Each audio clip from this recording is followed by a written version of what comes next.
Hello guys, അപ്പോൾ അതാ നമ്മുടെ CM sir, Tamil Nadu CM Thalapathy Joseph Vijay ചന്ദ്രശേഖറിൻ്റെ ആദ്യത്തെ ബഡ്ജറ്റ് അവതരണം കഴിഞ്ഞിരിക്കുകയാണ്. കുറച്ച് കോൺട്രവേഴ്സീസൊക്കെ ബഡ്ജറ്റ് അവതരണം കഴിഞ്ഞ് വന്നിട്ടുണ്ട്. ബട്ട് അതൊക്കെ സ്വാഭാവികമാണ്, എന്തായാലും കാണുമല്ലോ. നമുക്കെന്തായാലും ബഡ്ജറ്റിലെ മെയിൻ സംഭവങ്ങൾ നോക്കാം. പുള്ളി കുറേ സംഭവങ്ങൾ മറ്റേ പ്രചരണത്തിൻ്റെ സമയത്ത് പറഞ്ഞതൊക്കെ പാലിച്ചിട്ടുണ്ട്. നമുക്ക് ഏതൊക്കെയാണ് നോക്കാം. എന്തായാലും ആദ്യത്തെ തന്നെ എഡ്യൂക്കേഷന് വേണ്ടി പുള്ളി ഭയങ്കരമായിട്ട് ഇത് മാറ്റിവെച്ചിട്ടുണ്ട്. സ്കൂൾ എഡ്യൂക്കേഷൻ്റെ ഉന്നമനത്തിന് വേണ്ടി 44,000 കോടിയാണ് മാറ്റിവെച്ചിരിക്കുന്നത്. അതെന്തായാലും ബെനിഫിറ്റ് ചെയ്തുള്ളൂ. പുള്ളി വിദ്യാഭ്യാസത്തിനാണ് മുൻഗണന കൊടുക്കുന്നതെന്ന് തുടക്കം തൊട്ടേ പറയുന്നുണ്ട്. അതുപോലെ തന്നെ കോളേജ് സ്റ്റുഡൻസിന്, പാവപ്പെട്ട കോളേജ് സ്റ്റുഡൻസിന് ഫ്രീ ലാപ്ടോപ്പ് അതിനുവേണ്ടി 2,000 കോടി മാറ്റിവെച്ചിട്ടുണ്ട്.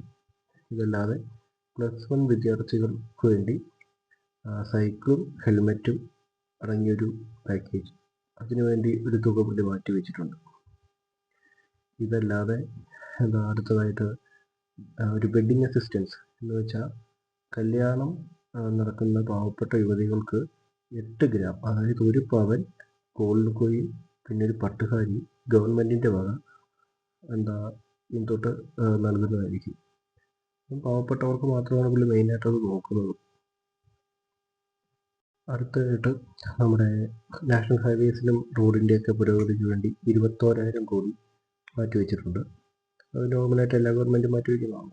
പിന്നെ അവിടെ തമിഴ്നാട്ടിൽ വാട്ടർ സപ്ലൈ, മുനിസിപ്പാലിറ്റി അഡ്മിനിസ്ട്രേഷൻസിൻ്റെ water supply, Chennai water plant, അതിനൊക്കെ വേണ്ടി 29,000 കോടി, ഏകദേശം 30,000 കോടി അതിനു വേണ്ടി മാറ്റിവെച്ചിരിക്കുകയാണ്. അതവിടെ നടക്കുന്ന ഒരു പ്രോസസ്സാണ് ചെന്നൈ വാട്ടർ പ്ലാന്റ്. സോ അതിനുവേണ്ടി പുള്ളി മാറ്റിവെച്ചിട്ടുണ്ട്.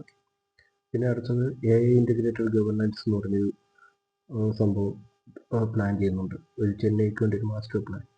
ഒരുപാട് തൊഴിലവസരങ്ങൾ ഉണ്ടാകുമെന്നാണ് പ്രതീക്ഷിക്കുന്നത്. ആ സംഭവം വന്നു കഴിയുമ്പോൾ കാത്തിരിക്കാം, അതിൻ്റെ സംഭവങ്ങൾ ഉണ്ടാകാൻ. ഇതല്ലാതെ തമിഴ്നാട്ടിൽ ഗവൺമെൻറ് ഹോസ്പിറ്റലുകളിൽ ജനിക്കുന്ന കുഞ്ഞുങ്ങൾക്ക് 1 ഗ്രാം സ്വർണം ഗവൺമെൻറ്റിൻ്റെ വക നൽകുന്നതായിരിക്കും. അത് അവർക്ക് ഒരു പുതിയൊരു വളർച്ചയ്ക്ക് വേണ്ടി, കുഞ്ഞുങ്ങൾക്ക് വേണ്ടി ഗവൺമെൻറ്റിൻ്റെ വക 1 ഗ്രാം സ്വർണം. പിന്നെ ആസ് യൂഷ്വൽ പബ്ലിക് വെൽഫെയർ സാധനങ്ങൾ, സ്പോർട്സിനും യൂത്തിനും വേണ്ടി ഒരു എമൗണ്ട്, പിന്നെ എക്കണോമിക് ഗ്രോത്ത് അതിന് വേണ്ടി ഒരു എമൗണ്ട്, പിന്നെ പീപ്പിൾസ് സെൻട്രൽ വെൽഫെയർ, പൊതു ഭരണത്തിന് വേണ്ടി ഒരു എമൗണ്ട്, ജനങ്ങൾക്ക് വേണ്ടി ഒരു എമൗണ്ട്, അങ്ങനെയാണ് മാറ്റി വെച്ചിരിക്കുന്നത്. എന്തായാലും അദ്ദേഹം പറഞ്ഞ വാക്കുകളെല്ലാം ഇലക്ഷൻ കഴിഞ്ഞപ്പോൾ പാലിച്ചിട്ടുണ്ട്. നോക്കാം ഇത് എങ്ങനെ മുന്നോട്ട് കൊണ്ടുപോകുമെന്ന്.